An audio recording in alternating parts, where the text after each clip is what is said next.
কোরবানিকারীকে কি চুল, নখ ইত্যাদি কাটা থেকে বিরত থাকতে হবে? কোরবানি আর আকিকা এ দুটো একসাথে দেওয়া যাবে কিনা? কোরবানির গোশত দিয়ে দিনের প্রথম খানা খেতে হয়, এই কথাটা কতটুকু সঠিক? জবাইয়ের সময় বিসমিল্লাহ বলতে যদি কেউ ভুলে যায় তাহলে কি করবে? কোরবানির ভাগীদারদের নাম জপা কোরবানির পরে এটা জরুরি কিনা? কোরবানির দিন হাঁস মুরগি জবাই করা জায়েজ আছে কিনা? কোরবানির গোশত কিভাবে বন্টন করবেন, কয় ভাগ করবেন? বিয়ের অলিমার গোশত সংগ্রহের জন্য কোরবানি করা জায়েজ আছে কিনা? হাজী সাহেবদের জন্য দেশে কোরবানি করা জরুরি কিনা? এবার আমরা চলে যাই প্রশ্ন উত্তরে সরাসরি। প্রথম প্রশ্ন, কোরবানি আর আকিকা এ দুটো একসাথে দেওয়া যাবে কিনা? এটা কমন প্রশ্ন আমাদের সমাজে। এর উত্তর হলো অনেক উলামায়ে কেরামের মতে দেওয়া যাবে। ফতোয়া শামী ইত্যাদিতে তাই লেখা আছে যে দেওয়া যাবে কোরবানি আর আকিকা একসাথে একই গরুর মধ্যে।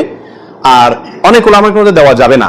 দেওয়া যাবে না এর ভিতরে আপনার পাকিস্তানের খুব নামকরা মুফতি ছিলেন মুফতি রশিদ আহমদ রাহিমাহুল্লাহ, আসলামী ফতোয়ার লেখক। তিনি হানাফি মাযহাবের বড় উলামায়ে কেরামের মধ্যে থেকে তিনি কঠোরভাবে এর বিরুদ্ধে করেছেন এবং বলেছেন কোন অবস্থাতেই কোরবানি আর আকিকা একসাথে মিক্স করা যায় না, উচিত না। কারণ কোরবানি একটি ইবাদত, আকিকা আরেকটি ইবাদত। আর তাছাড়া গরু এক অংশে একাধিক ব্যক্তি দিতে পারবে, এটা কোরবানির ক্ষেত্রে নবী সাল্লাল্লাহু আলাইহি ওয়াসাল্লাম বলছেন, আকিকার ক্ষেত্রে বলেন নাই। সেই জন্য কোরবানি এবং আকিকা পৃথক হওয়া উচিত। একই দিনে হতে পারে কিন্তু গরুর অংশে কোরবানির না, এই আকিকার কারণ নামের অংশ থাকা উচিত না। এই মতটা বেশি শক্তিশালী এবং বেশি সতর্কতামূলক। জবাইয়ের সময় বিসমিল্লাহ বলতে যদি কেউ ভুলে যায় তাহলে কি করবে? এর উত্তর হলো নিজের পশু তো নিজে জবাই করা উত্তম। যারা প্রফেশনাল জবাই করেন মৌলভী সাহেবরা, তারা তো ভুলের কথা না, কারণ তাদের অভ্যাসই আছে। নিজেটা নিজে করতে গেলে ডরে ভয়ে ভুলেও যেতে পারে। যদি কেউ ভুলে যান, ভয়ের কোনো কারণ নাই। মুসলমান যদি ভুলেও যায় তবুও সেই পশু হালাল হবে, খাওয়া হারাম হবে না। ইচ্ছাকৃত যদি কেউ বিসমিল্লাহ না বলে সেটা ভিন্ন কথা, সেটা সমস্যা আছে। কিন্তু ভুলে যদি বিসমিল্লাহ না বলে তাতে পশু হালালই থাকবে, হারাম হবে না ইনশাআল্লাহ। কোরবানির দিন হাঁস মুরগি জবাই করা জায়েজ আছে কিনা? আমাদের দেশে অনেকেই গ্রামের দেশে বলেন যে কোরবানির দিনগুলোতে, ঈদের দিনে কি করা যায় না, হাঁস মুরগি জবাই করা যায় না। আসলে কতটা সঠিক? উত্তর হলো এটা সম্পূর্ণ ভিত্তিহীন বানোয়াট কথা। এর কোনো গ্রহণযোগ্য ভিত্তি ইসলামী শরিয়াতে নাই। বরং কোরবানি ঈদের দিনে কেউ চাইলে হাঁস বা মোরগ কি করতে পারবে, জবাই করতে পারবে। তবে যদি এটাকে কোরবানির নিয়তে করে যে আমার তো গরু ছাগল দেওয়ার সামর্থ্য নয়, আমি মুরগি দিয়েই দিলাম কোরবানি, তাহলে সেক্ষেত্রে এই জবাই কি হবে না, জায়েজ হবে না। কারণ এই পশু দিয়ে কি হবে না, কোরবানি হবে না। এমনি গোশত খাওয়ার জন্য যদি জবাই করে তাহলে ঈদের দিনেও জবাই করাতে কোনো সমস্যা নাই। পশুর জান যাওয়ার আগে কি চামড়া ছিলা জায়েজ আছে? উত্তর হলো না, কঠোরভাবে নিষেধ। আমাদের দেশে কসাইরা এবং যারা চামড়া ছিলে নিজেরা অনেক সময় দেখা যায় জান এখনো পুরো বাইর হয় না, রু বাইর হয় না, তার আগেই ওই পায়ের রগ কাটা শুরু করে, চামড়া ছিলা শুরু করে, পুরো নাড়াচাড়া করে। এটা জায়েজ নাই, এটা গুনাহের কাজ। আপনি কোরবানি করছেন ইবাদত, অথচ গুনাহ হচ্ছে সাথে। নবী সাল্লাল্লাহু আলাইহি ওয়াসাল্লাম বলেছেন ইন্নাল্লাহা কাতাবাল ইহসানা আলা কুল্লি শাই, আল্লাহ সব বিষয়ের প্রতি ইহসান করার নির্দেশ করেছেন। অতএব ফাইদা কাতালতুম ফাআহসিনুল কিতলাতা ওয়া ইযা যাবাহতুম ফাআহসিনুজ যাবিহাতা, তোমরা যখন কোন পশুকে জবাই করবে তখন ওই পশুর প্রতি রহম করিও, ভালো করে ধারটা দিয়ে নিবে। নবী সাল্লাল্লাহু আলাইহি ওয়াসাল্লাম বলছেন যাতে করে তার রূহ বের হইতে কষ্ট না হয়। সেখানে জীবিত অবস্থায় এখনো মরে নাই, আপনি চামড়া ছিলা শুরু করে দিলেন, এটা খুবই অন্যায় এবং জুলুম। কোন পশু কষা যদি করে তাকে থামাই দিবেন যে রু যেতে দাও, তারপরে হাত দাও। কোরবানির গোশত দিয়ে দিনের প্রথম খানা খেতে হয়, এই কথাটা কতটুকু সঠিক? উত্তর হলো পুরাই সঠিক। রাসূল আকরাম সাল্লাল্লাহু আলাইহি সাল্লাম থেকে বর্ণিত হয়েছে যে তিনি ঈদুল আজহাতে, ঈদুল ফিতরে ব্যতিক্রম করতেন। ঈদুল ফিতরে কিছু একটা মিষ্টি খেয়ে, খেজুর টেজুর খেয়ে তারপর ঈদগাহে যেতেন। আর ঈদুল আজহাতে সারাদিন কিছু খেতেন না, কোরবানির পশুর গোশত দিয়ে প্রথম খানা খেতেন দিনের।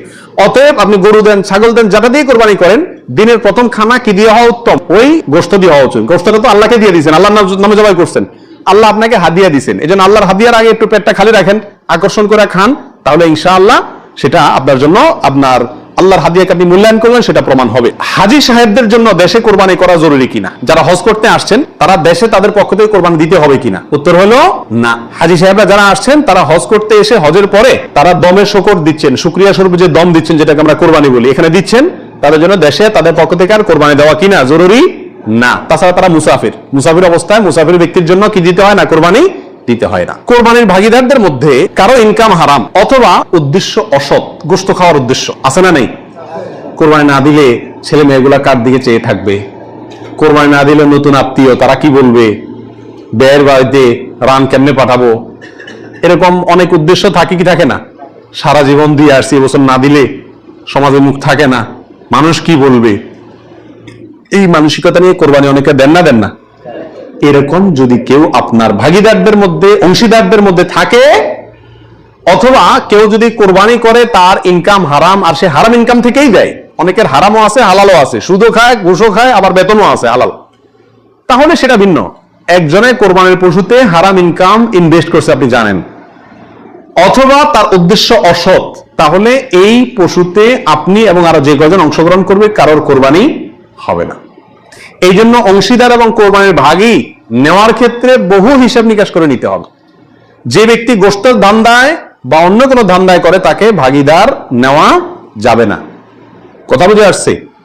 নিতে হবে যে শুধুমাত্র আল্লাহ সন্তুষ্ট করার জন্য, আল্লাহ সন্তুষ্টির জন্য যে কোরবানি করে তাকে, এবং সরাসরি হারাম টাকা ইনভেস্ট না করে ওই ব্যক্তিকে, যার ইনকাম হালাল, এরকম ব্যক্তিকে ভাগিদার হিসেবে নিতে হবে। আর না হলে ভাগি দেওয়ার দরকার নাই, একা একাই দিতে হবে। আল্লাহ তৌফিক দান করুন। বিয়ের অলিমার গোশত সংগ্রহের জন্য কোরবানি করা যায় আছে কিনা? আমাদের দেশে উল্লেখযোগ্য সংখ্যক বিয়ে হয়ে থাকে কোরবানিদের পরে। আপনারা খেয়াল করবেন, আগ্দ হয়তো আগে পরে হয়, খাওয়ান দাওয়ানের অনুষ্ঠান হয় কোরবানিদের পরে। আল্লাহ মাফ করুক, কোরবানির সময় তো গরু একটা এমনি জবাই করা লাগে, তো ওই সময় যদি অলিমার অনুষ্ঠানটা বা বৌভাতের অনুষ্ঠানটা করা যায় তাহলে তো ওই গোশত দিয়েই সারা যায়, গোশতের টাকাটা বেঁচে যায়।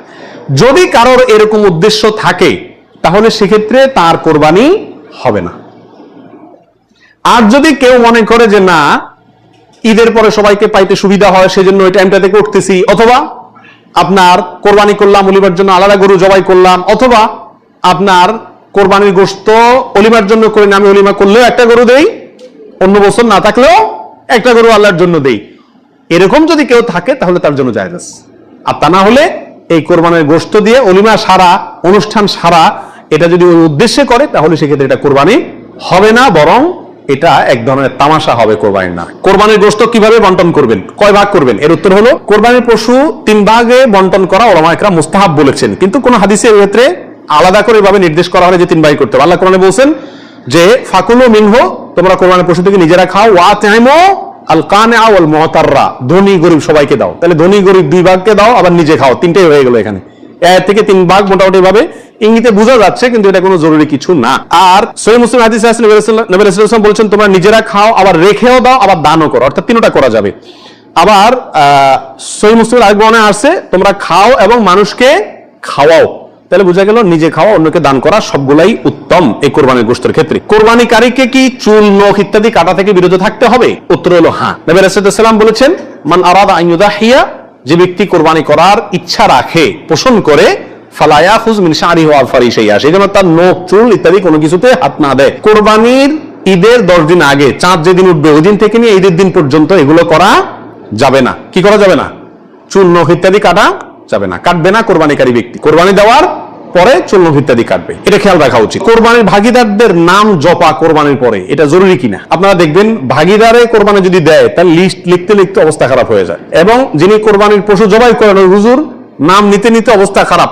আল্লাহর নামে এতবার নেই কিনা সন্দেহ, এতবার ভাগিদারদের নাম নেয়, কারণ ভালো করে নাম নিলে টাকা পাওয়া, কোরবান জবাইয়ের টাকা পাওয়া কঠিন হয়ে যাবে। তো এটা জরুরি কিনা? উত্তর হলো এটা মুস্তাহাব। কোরবানি করার পরে আল্লাহুম্মা তাকাব্বালহু মিন ফুলান ফুলান ফুলান, আল্লাহ এটাকে অমুকের পক্ষ থেকে নাম ধরে তার পক্ষ থেকে কবুল করুন, এরকম বলাটা মুস্তাহাব, উত্তম। রাসূল আকরাম সাল্লাল্লাহু আলাইহি ওয়াসাল্লাম নিজেও বলেছেন আল্লাহ এটা আমার পক্ষ থেকে কবুল করেন, এটা আমার উম্মতের পক্ষ থেকে কবুল করেন, আমার পরিবার, এটা আমার উম্মতের পক্ষ থেকে।